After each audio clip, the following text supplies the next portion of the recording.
கர்த்தருடைய பலிபீடத்தை செப்பனிட்டு அதில் மேல் சமாதான பலிகளையும் ஸ்தோத்திர பலிகளையும் செலுத்தி இஸ்ரவேலின் தேவனாகிய கர்த்தரை சேவிக்க வேண்டும் என்று யூதாவுக்கு கட்டளையிட்டான். அல்லேலூயா. இதனால நான் பார்க்கிற கர்த்தருடைய பலிபீடத்தை செப்பனிட்டு அப்படின்னா நாம ஒவ்வொரு நாளும் கர்த்தரை துதித்துக் கொண்டிருக்கிறோம், ஸ்தோத்திரித்துக் கொண்டிருக்கிறோம், ஆராதிக்கிறோம். சில நேரங்களில் தவறி இருப்போம். அந்த தவறைய பகுதிகளை எல்லாம் செப்பனிட்டு எங்கெல்லாம் இடிஞ்சு போயிருக்குதோ, எங்கெல்லாம் குறை வச்சிருக்கிறோமோ, எங்கெல்லாம் கர்த்தருடைய சமூகத்தில் கொஞ்சம் பலவீனமா இருக்குதோ அந்த பகுதியெல்லாம் செப்பனிட்டு ஸ்ட்ராங் ஆக்கி கர்த்தருடைய சமூகத்தில் துதிக்க வேண்டும். ஏன்னா நாம் சோர்ந்து போன போது சில பலவீனங்கள் நம்ம என்ன இருக்குது, நம்முடைய ஜெபத்தில் தொய்வுகள் ஏற்பட்டிருக்கும், சில தடுமாற்றங்கள் வாழ்க்கையில் ஏற்பட்டிருக்கும். நாம் அந்த முறுமுறுத்த சம்பவத்தினால கர்த்தருடைய மனதை வேதனைப்படுத்தி இருப்போம். அப்ப அந்த மாதிரி இடங்களை எல்லாம் செப்பனிட்டு பலிபீடத்தின் மேலே சமாதான பலிகளை ஸ்தோத்திர பலிகளையும் செலுத்தி இஸ்ரவேலின் தேவனாக கர்த்தரை சேவிக்க வேண்டும் என்று யூதாவுக்கு கட்டளையிட்டான். அல்லேலூயா. எப்ப நான் இடிச்சேன் நினைக்காதீங்க. எப்பெல்லாம் முறுமுறுத்தமோ, எப்பெல்லாம் ஆண்டவரை பார்த்து நகைச்சோமோ, ஏன் ஆண்டவரே என்ன எல்லாம் அப்படி பச்சைங்கன்னு சொல்லி கேட்டோமோ, எல்லா சூழ்நிலையிலும் கர்த்தரை நாம் பலவீனப்படுத்தி கனவீனப்படுத்தின போதெல்லாம் நம்முடைய விசுவாசம் சேதப்பட்டிருக்கிறது. நம்முடைய தேவன் மேல வைத்திருக்கிற பற்றுதல் என்ன பண்ணிருக்கு அப்படியே குறைஞ்சிட்டே இருக்கு. அதனால தான் கர்த்தர் சொன்னாரு, முறுமுறுக்க கூடாது, எல்லாவற்றிற்காகவும் ஸ்தோத்திரம் தான் செய்யறது. குறைபட்ட போது அங்கே மாராவில தண்ணீர் குறைபட்ட போது என்ன பண்ணாங்க, மோசேக்கு விரோதமாக முறுமுறுத்தார்கள், தேவனுக்கு விரோதமாக முறுமுறுத்தார்கள். ஆனா நல்லா தேறினவன், தேவனை மாத்திரமே விசுவாசிக்கக்கூடியவன் என்ன பண்ணானா, தேவனை நோக்கி பார்த்து ஜெபித்தான். கர்த்தர் அந்த மாராவின் மதுரத்தை நீக்கக்கூடிய ஒரு தீர்வை கொடுத்தார், ஒரு மரத்தை கொடுத்தார், ஒரு தீர்வை அங்க கட்டளிட்டதுனால எல்லாரும் திருப்தியாய் பகிர்கி அந்த சோதனையில இஸ்ரவேலுடைய ஜனத்தினுடைய இருதயத்தின் எண்ணமும் மோசேயுடைய இருதயத்தின் எண்ணமும் அங்கே வெளிப்பட்டது. இதன் மூலமாய் கர்த்தர் யாருக்கு செவி கொடுத்தார் என்பதை அந்த நாளிலே பார்த்தோம். ஆனா இந்த நாளிலே கர்த்தர் சொல்றாரு, இப்படிப்பட்ட பலவீனங்கள் வந்துச்சுன்னா, இப்படிப்பட்ட இடிபாடுகள் வந்தபோது, இப்படிப்பட்ட தேவனுக்கு விரோதமான காரியங்கள் நம்ம செய்திருப்போமானா நாம் நம்முடைய பலிபீடத்தை செப்பனிட வேண்டும், சரிப்படுத்த வேணும்.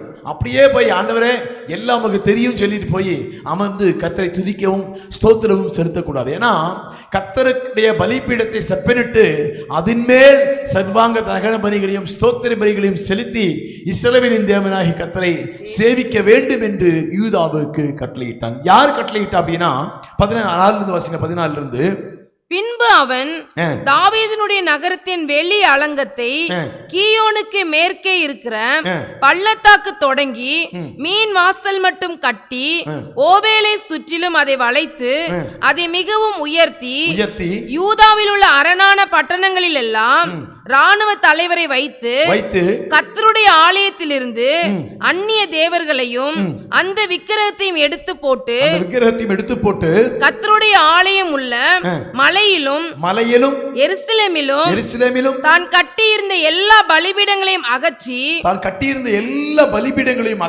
பட்டணத்திற்கு புறம்பாக போடுவித்து கர்த்தருடைய பலிபீடத்தை எல்லாவற்றையும் புறம்பாக்கி போடுகிறான். எங்கிருந்து புறம்பாக்கி போடுகிறான்? கர்த்தருடைய ஆலயத்திலிருந்து அந்நிய தேவர்களை, அந்த அந்நிய தேவர்களையும் அந்த விக்கிரகத்தையும் எடுத்து போட்டு.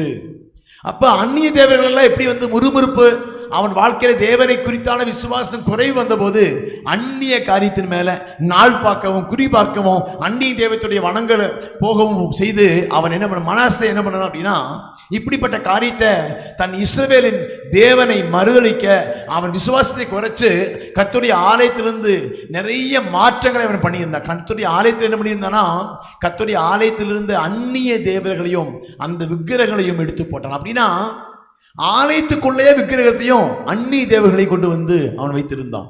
கர்த்தருடைய ஆலயமும் மலையிலும் எருசலேமில் தான் கட்டியிருந்த எல்லா பலிபீடத்தையும் அகற்றி, அந்த மலையிலையும் அநேக பலிபீடங்களை கட்டியிருந்தான், எருசலேம் தேவாலயத்திலும் பலிபீடங்களை கட்டியிருந்தான்.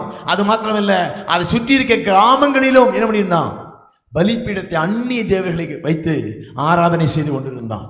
இப்படிப்பட்ட எல்லாவற்றையும் அவன் அகற்றி பட்டணத்துக்கு புறம்பாக்கி போட்டு வித்தான். அப்படி நம்முடைய வாழ்க்கையிலும் விசுவாசத்துக்கு குறைக்கிறதா எந்த சூழ்நிலையா இருந்தாலும், எல்லாவற்றையும் எடுத்துவிட்டு நம் தேவனை நோக்கி பார்த்து பலிப்பீடத்தை செப்பனிடப்பட வேண்டும். அவன் செய்தது போல அந்த வசனத்தை எடுத்து வாசிச்சு பாருங்க. 33 நீங்க வாசிச்சீங்கன்னா தெரியும் அவன் எப்படிப்பட்டவனா இருந்தான், அவனுடைய வாழ்க்கையில எப்படிப்பட்ட கர்த்தர் நெருக்கத்தை கொண்டு வந்தாரு. அதுக்கப்புறம் அவன் எப்படி ஜெபம் பண்ணனா, கர்த்தர் அவன் ஜெபத்துக்கு கேட்டதுக்கு அப்புறம் கர்த்தர் தான் உண்மையாய் நம்மை விடுவிக்கிறவர், கர்த்தர் தான் வாழ்க்கை விடுதலை கொடுக்கிறவர் என்பதை அறிந்து கொண்டு அதுக்கப்புறம் தான் இவன் தன் வேலைகளை செய்கிறத பார்க்கிறோம். 12 வாசிங்களே.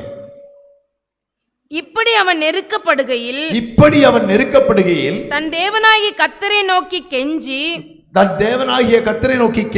தன் பிதாக்களின் தேவனுக்கு முன்பாக மிகவும் தன்னை தாழ்த்தினான். இங்க பாத்தீங்கன்னா இப்படி அவன் அவதூறான காரியத்தை செய்தபோது கர்த்தர் சில நெருக்கங்களை கொடுத்தார். அவன் இப்படி நெருக்கப்படுகையில் தன் தேவனாகிய கர்த்தரை நோக்கி கெஞ்சி தன் பிதாக்களின் தேவனுக்கு முன்பாக மிகவும் தன்னை தாழ்த்தினான். அங்க நன்றி சேர்த்து வர்றான். அதுக்கு முன்னால தன்னை தாழ்த்தி அடுத்த வருஷம் முடி வாசிக்கிறான் 13. அவரை நோக்கி அவன் விண்ணப்பம் பண்ணி கொண்டு இருக்கிற போது அவர் அவன் கெஞ்சுதலுக்கு இறங்கி அவன் ஜெபத்தை கேட்டு அவனை திரும்ப எருசலேமில் உள்ள தன்னுடைய ராஜ்யத்துக்கு வர பண்ணினார். கர்த்தரே தேவன் என்று அப்பொழுது மனாசே அறிந்தான். அல்லேலூயா. நெருக்கப்படுகிற சூழ்நிலையில முறுமுறுக்காம கர்த்தருக்கு நன்றி செலுத்தணும். நெருக்கப்படுகிற சூழ்நிலையில நம் மனம் போன போக்கில தீர்மானங்கள் எடுக்காதபடிக்கு, அந்நி தேவர்களை பின்பற்ற முடியாதபடிக்கு, தேவனை பிரியப்படுத்தக்கூடிய காரியத்துக்கு பதிலாக தேவனை துக்கப்படுகிற காரியத்தை வாழ்க்கையில செய்தா கர்த்தர் இன்னும் நெருக்கத்தையும் இன்னும் கஷ்டத்தையும் இன்னும் வேதனைகளையும் அங்கே கூட்டுவார். உடனே கர்த்தரை நோக்கி பார்த்து மனாசே ஜெபம் பண்றான். ஆண்டவரே, தப்பு பண்ணிட்டேன், மன்னிச்சிருங்க சொல்லி என்னெல்லாம் பண்ணியிருந்தான்னா அந்த எருசலேம் ஆலயத்தில் கொண்டு வந்து விக்கிரக வழிபாடுகளை வைத்திருந்தான். அந்த மலையில சுற்றிலும் விக்கிரக தொப்புகளை வைத்து வணங்கி கொண்டிருந்தான்.